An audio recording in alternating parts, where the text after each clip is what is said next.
নমস্কার বন্ধুরা, কৃষকদের জন্য বিরাট সুখবর। এইমাত্র কৃষকদের মুখে হাসি ফোটাতে চলেছে রাজ্য সরকার। কারণ বাংলা শস্য বীমা ও ফসলের ক্ষতিপূরণের টাকা ইতিমধ্যে পাঠানো শুরু করেছেন রাজ্য সরকার। খারিফ মরশুমে প্রাকৃতিক দুর্যোগের কারণে যে সমস্ত ফসলের এবং যে সমস্ত জেলায় চাষের জমিতে ব্যাপক হারে ক্ষতি হয়েছিল, সে সমস্ত জেলাগুলি টাকা পাঠানো শুরু করেছেন রাজ্য সরকার। মুখ্যমন্ত্রী শনিবার নবান্ন সাংবাদিক সম্মেলন বৈঠক করে তিনি জানিয়েছেন যে সমস্ত কৃষকদের ফসলের ক্ষতিপূরণের টাকা বাবদ আমরা পাঠিয়ে দিলাম।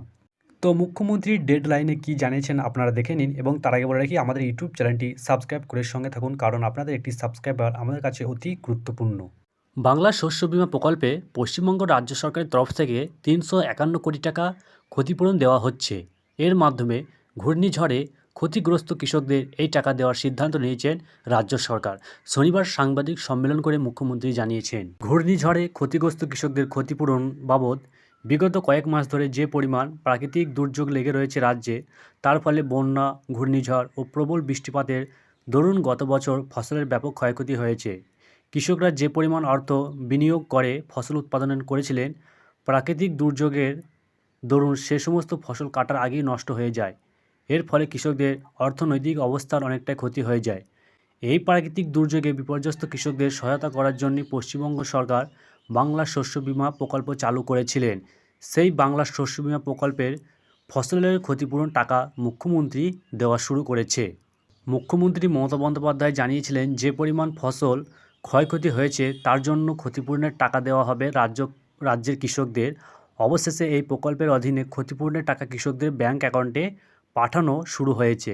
সাম্প্রতিক রাজ্য সরকারের তরফ থেকে যে বাজেট পেশ হয়েছে তাতে রাজ্যের কৃষকদের পাশে থাকার আশ্বাস দিয়েছেন মুখ্যমন্ত্রী মমতা বন্দ্যোপাধ্যায়। এছাড়া রাজ্যের কৃষকদের অর্থ বরাদ্দের পরিমাণ বাড়ানো হয়েছে। ক্ষতিপূরণের অনুদান হিসেবে রাজ্যের 9 লক্ষ কৃষকদের জন্য 351 কোটি টাকা বরাদ্দ করেছে রাজ্য সরকার। 9 লক্ষ কৃষক টাকা পাবেন। মুখ্যমন্ত্রী মমতা বন্দ্যোপাধ্যায় আগেই ঘোষণা করেছিলেন যে প্রাকৃতিক দুর্যোগে ক্ষতিগ্রস্ত কৃষকদের জন্য ক্ষতিপূরণ দেওয়া হবে। সেই কথা মতো গত শনিবার নবান্নে একটি বৈঠক হয়। এই বৈঠকে জানা যায়, খরিফ মরশুমে ধান চাষ করে যারা প্রাকৃতিক দুর্যোগের বিপর্যয়ে মুখোমুখি হয়েছিলেন তারাই মূলত এই ক্ষতিপূরণের টাকা পাবেন। ইতিমধ্যে বাংলা শস্য বীমা প্রকল্পের আওতায় থাকা কৃষকদের ব্যাংক অ্যাকাউন্টে সরাসরি টাকা পাঠানো শুরু হয়েছে।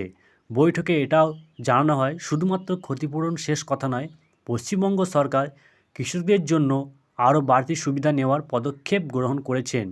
কৃষি দপ্তরে একটি রিপোর্ট অনুযায়ী জানা যাচ্ছে, রাজ্যের আরও 71,98,000 কৃষকের নাম বাংলা শস্য বীমা প্রকল্পের তালিকায় নথিভুক্ত করার প্রক্রিয়া শুরু হয়েছে। এর মধ্যে আলু চাষিদের সংখ্যা রয়েছে 12,13,000।